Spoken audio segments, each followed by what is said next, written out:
Bonjour, dans ce tutoriel, nous allons voir l'export et l'import de certificats bancaires avec Sedge Direct en vue d'initialiser un autre poste. Les manipulations qui vont suivre correspondent à l'export des certificats en IBIX-T.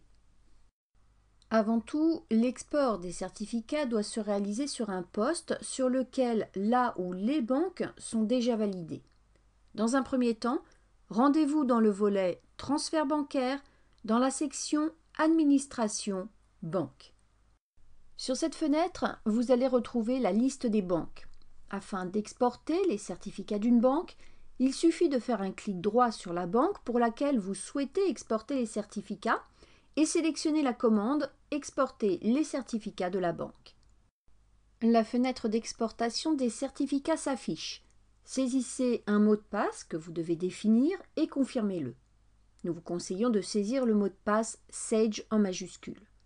Ensuite, cliquez sur les trois petits points pour définir le chemin d'enregistrement et le nom du fichier des certificats.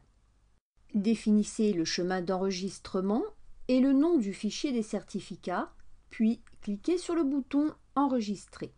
La fenêtre d'exportation des certificats est désormais saisie. Vous pouvez cliquer sur « OK » pour valider l'enregistrement. À l'issue, trois fichiers ressortiront de l'exportation, un certificat d'authentification, un de chiffrement et enfin un de signature. Au niveau de l'importation des certificats, les fichiers certificats précédemment exportés peuvent désormais être importés sur un autre poste. Préalablement, veillez à transférer ces fichiers sur le poste en question. Pour importer, il suffit de faire un clic droit sur le certificat et de sélectionner « Installer PFX » ou tout simplement de double-cliquer sur le fichier. L'assistant d'importation du certificat apparaît. Au niveau de l'emplacement de stockage, sélectionnez « Utilisateur actuel » et cliquez sur « Suivant » pour continuer. Cette fenêtre s'affiche, vous indiquant le nom du fichier et son emplacement de stockage. Cliquez sur « Suivant » pour continuer. Dans la zone mot de passe, saisir le mot de passe que vous avez renseigné lors de la phase d'exportation des certificats. Attention, il est obligatoire de cocher l'option « Marquer cette clé comme exportable » lors de l'importation de chaque certificat sur le poste. Cliquez sur « Suivant » pour continuer. L'assistant vous propose de choisir l'emplacement de sauvegarde du certificat. Par défaut, vous pouvez laisser sélectionner automatiquement le magasin de certificats en fonction du type de certificat. Cliquez sur « Suivant » pour continuer. Cette fenêtre indique le récapitulatif de l'importation des certificats.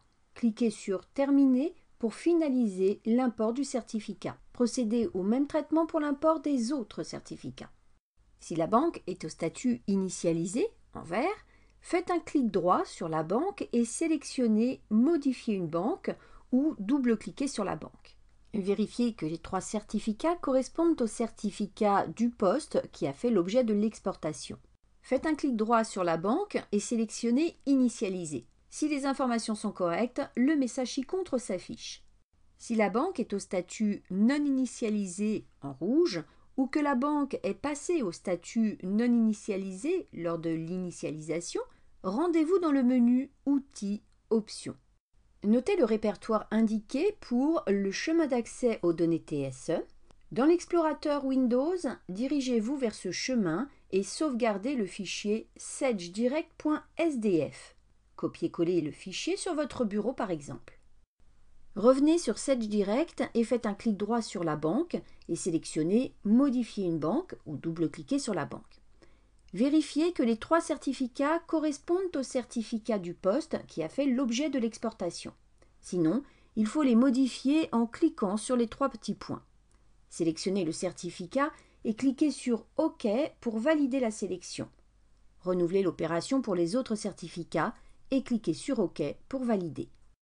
À nouveau, faites un clic droit sur la banque et sélectionnez « Modifier une banque » ou double-cliquez sur la banque. Cliquez sur le bouton « Avancer » en bas à gauche de la fenêtre. Sélectionnez la case « Phase INI et HIA déjà validée sur un autre poste ». Ce message s'affiche. Cliquez sur « Oui » pour valider l'opération. Les phases INI et HIA sont validées. Sélectionnez « OK » pour fermer la fenêtre. Faites un clic droit sur la banque et sélectionnez « Initialiser ». un message s'affiche pour vous indiquer que les certificats sont validés.